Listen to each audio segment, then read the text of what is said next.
When storytellers decide to pass down their knowledge of history of the events of Theros, they always speak in the most general of terms. For example, any event that could have happened about 10 or so years ago would be quoted as happening many years ago. This is described in the founding of Miletus, which happened in the distant past, as happening many years ago. In Theros, history transforms into myth more quickly than it does into other worlds. Events become generalized, vague, and moralistic. And because the gods of Theros are so deeply involved in mortal affairs, it is often impossible to distinguish between the myths of divine activities and the scraps of historical fact in these records.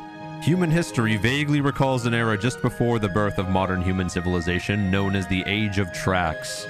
The Age of Trax was a semi-mythical era found several centuries back in the fog of historical memory, and was marked by the rule of supernatural beings known as archons. The archons of Trax are said to have come from unknown lands to the north and established a heavy-handed rule over the humanoids of Theros. Many people recall this age as a time of oppressive servitude, when citizens were forced into the armies of the tyrant Agnomachos. The archons, of course, claimed that this tyrannical rule was for the good of the people, and that they actually protected the weaker species like the centaurs, the humans, Leonin, minotaurs, and satyrs, from beings far more dangerous and powerful. Demons, giants, and Medusas are said to have ruled kingdoms of their own in those days, and some tales tell of Agnomachos leading his Leonin soldiers to repel an army of invading giants. Dragons, krakens, and hydras are also said to have grown to even greater size in those days than they do now, obliterating whole nations and carving untold catastrophes across the land of Theros. The end of the Age of Trax approximately corresponds with the rise of the fourth and latest generation of gods. Gods whose interests lie in the application of more abstract principles to the realities of mortal life. Three of these gods, Ephyra, Eroas, and Karametra, played significant roles in the establishment of human civilization, in direct opposition to the archons. The goddess Ephyra inspired and equipped two human heroes, Kineos and Tiro, to overthrow the archon Agnomachos. Variant tales describe their history following the defeat of the tyrant. Some tales claim that they warred for control over the region, and only their deaths allowed for peace in the region and allowed the new polis of Miletus to flourish. But the real truth is that both of the heroes were able to rule Miletus peacefully together, establishing a code of laws and defending it for decades.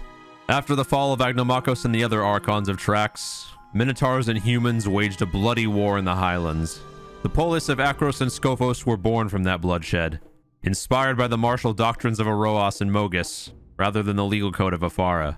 Eventually, the years of war settled into an uneasy peace, with the Badlands of Phoberos as a barrier separating the polis from each other. Miletus, Akros, and Scophos perpetuated the stark division between civilization and nature that was inherent in the Archon's rule. While most humans, as well as minotaurs, embraced the division, the god Karametra tried to teach people a new way of living in harmony in nature, leading to the founding of Setessa. The countless centuries since the fall of the Archons have been marked by the accomplishments of great heroes, which are recorded in works of epic prose and poetry. Three major narratives remain widely retold and studied: the Acroan War, the Caliphaea, and the Theriad. The epic tale of the Acroan War is by name a history of the long siege of Akros, precipitated by the Queen of Olanton abandoning her husband and going to live with the Acroan king. With the war as a set piece, a nameless poet spins tales of gods and heroes, victories and tragedies. The death of the Triton Queen Corina and the resulting birth of the Dakra Isles from Thassa's falling tears is a tale told incidentally by the way of comparison to the grief of the Olantian king.